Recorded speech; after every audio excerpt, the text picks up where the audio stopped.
امام حسین کربلا جا رہے ہیں. ابا عبداللہ کوئی پلان؟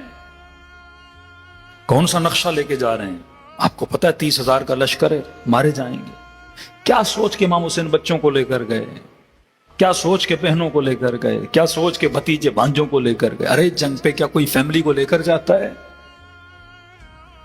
کچھ تو سوچا نا امام حسین نے، کچھ تو سوچ کے گئے نا امام حسین نے. کیونکہ امیر المؤمنین نے جنگیں کی، خطبے دیے، لیکن بنو امیہ کے چہرے سے اس طرح نقاب نہیں اترا جس طرح اترنا چاہیے تھا. امام حسن نے صلح سے بڑی کوشش کی.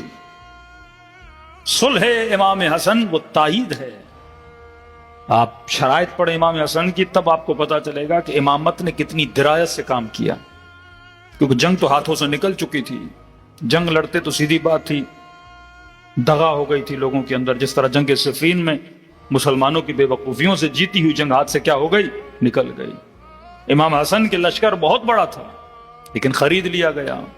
ایمان نہیں تھا امام حسن پہ اتنا مضبوط، پیسہ دے دے کے ان کے ضمیروں کو خریدا. اب ایک ہی راستہ تھا، صلح.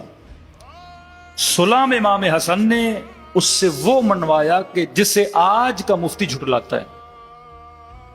امام نے فرمایا پہلی شرط یہ ہے کہ آج کے بعد ممبروں سے میرے بابا علی پہ سب و شتم نہیں ہوگا. ایک چھوٹی سی مثال دوں. کسی مومن کا بچہ اٹھا لیا گیا اور مسنگ ہو گیا، تو یہ بیچارے کہتے ہیں مولانا ذرا ڈائیلاگ ہو، بات چیت ہو، ہمارے بچے ہمیں مل جائیں، یا کم از کم ہمیں اتنا بتایا جائے کہ وہ زندہ نہیں ہے، کوئی بندہ جیل میں ہے، بیمار ہے، مر گیا، کم از کم انفارم کیا جائے تاکہ یہ بوڑھی ماں بچے کے انتظار میں نہ رہے. ایک مجلس ترہیم کرا دے کہ بچہ مر گیا. سامنے والے بھی بولتے ہیں ہاں بھائی آپ کا بیٹا مر گیا ہے، لیکن ہم لکھ کے نہیں دیں گے مر گیا ہے. کیوں؟ کیونکہ اگر کوئی بولے گا کہ مر گیا، اٹ مینز وہ تسلیم کر رہا ہے کہ میری کسٹڈی میں تھا اور کیا ہو گیا؟ مر گیا. یہ ڈینجرس ہے، اس کے آگے کیس ہو سکتا ہے، پکڑ ہو سکتی ہے، آپ کورٹ میں جا سکتے ہو، لاکھوں مسائل ہو سکتے ہیں. امام حسن نے کہا کہ آج کے بعد میرے بابا پہ ممبروں پہ سب و شتم نہیں کرو گے. اس نے نیچے لکھا کہ نہیں کروں گا، لکھ کر اس نے تسلیم کیا کہ میں علی پہ سب و شتم کرتا تھا. تسلیم کروایا امام حسن نے اس. یہ آج کے مفتی جھٹلاتے نہیں، شیعہ جھوٹ بولتے ہیں. بھائی وہ صلح جا کے پڑھ، تمہارے بڑوں نے لکھا ہے اپنے کاغذوں کے پہ، ہم کرواتے تھے اور کہا کہ آج کے بعد نہیں کروں گا. پھر کہا جتنے شیعہ علی، جتنے بنو ہاشم تم نے زندانوں میں ڈالے ہیں، مرد اور عورت. وہ حالات تھے کہ ممبر پہ بتانے کے قابل نہیں ہیں. لباس تک ان لوگوں کے وجود پہ نہیں ہوتا تھا، مردوں اور عورتوں کو ساتھ رکھا جاتا تھا، مطلب توہین کی جاتی تھی.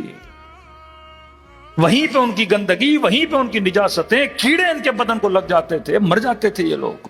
اس قدر ان کو تکلیفیں دی امیر المومنین کے چاہنے والوں کو کہ کبھی ایک مجلس پڑھی جائے جو مظالم شیعہ علی بن ابی طالب پہ ہوئے. فرمان سب کو آزاد کرو گے؟ کہ سب کو آزاد کروں گا. کہ تم نے جو یتیمان، غریبان، بیوگان بنو ہاشم کا نان و نفقہ بیت المال کا فرض تھا کہ قوم کے غریبوں کو پیسہ دے، جو بند کیا ہے ان سب کو دو گے؟ اس نے کہا میں دوں گا. اپنے بعد کسی کو جانشین نہیں بناؤ گے. اس نے نیچے لکھا کہ میں اپنے بعد کسی کو جانشین نہیں بناؤں گا. اب امت کو سوچنا چاہیے جو وعدہ کر کے پھر جائے، جس کے قول و فعل میں تضاد آ جائے، پھر اس کا فیصلہ خدا بھی کر چکا ہے، اس کا فیصلہ قرآن بھی کرتا ہے. یہ اصول ہیں. اللہ. اب بات ہے ابا عبداللہ، میرے مولا، میرے آقا، آپ کی پلاننگ کیا تھی؟ آپ کربلا گئے. امام حسین کا ایک ہی جملہ ہے، فرمایا میری یہی پلاننگ ہے، ان اللہ مع الصابرین. اللہ کا وعدہ ہے، خدا کس کا ساتھ دیتا ہے؟ صبر کرنے والوں کا ساتھ دیتا ہے. اور آج صبر حسین نے بتایا کہ یزید جبر کر چکا، حسین نے صبر کیا، اور صبر کا نتیجہ یہ ہے 1400 سال کے بعد لوگ آج حسین کا نام لے رہے ہیں، کوئی یزید کو یاد کرنے والا بھی نہیں ہے. ہے ان کے بڑے سے بڑوں کی قبر پہ 10 ملین لوگ چلے جائیں، لیکن آپ دیکھیے 20 ملین سے زیادہ لوگ کہاں جا رہے ہیں؟ کربلا جا رہے ہیں۔ یزید کا ایک پلان تھا حسین کو کسی جنگل میں شہید کر دیا جائے، کل کسی کو پتا بھی نہ ہو آئے تھے ہوا کیا تھا، لیکن کہا کہ نہیں، میں اسی جنگل کو جنت نہ بناؤں تو میں خدا نہیں۔ ہاں، اہل و عیال کو ساتھ لے، مولا کو پتا تھا سارے مردوں کو مار دیا جائے گا، خبر دینے والا تو کوئی ہو، بتانے والا تو کوئی ہو۔